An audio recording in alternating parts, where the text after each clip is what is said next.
Viral karon ang usa ka amahan nga nagpatato sa iyang agtang kambyo sa 100,000 pesos human kini na April Fools.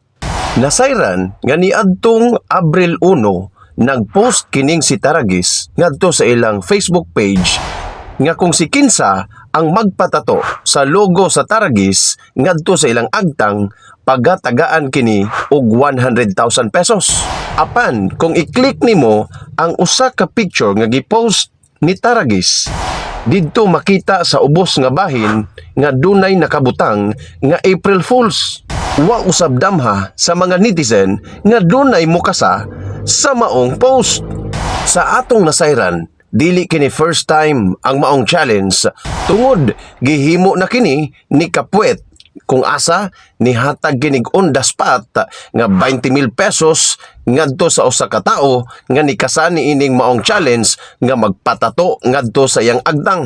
Giulan usab o baga negatibong mensahe si Taragis tungod sa maong Facebook post. Tungod wala damha ni Taragis nga dunay mukasa sa maong challenge ug giulan kini sa mga bashers. Iya na lamang giadtuan ang maong mikasa sa maong challenge. Human kini mahimamat ang maong amahan nga nagpatato sa iyahang agtang, gitagaan kini og kwarta ni Taragis.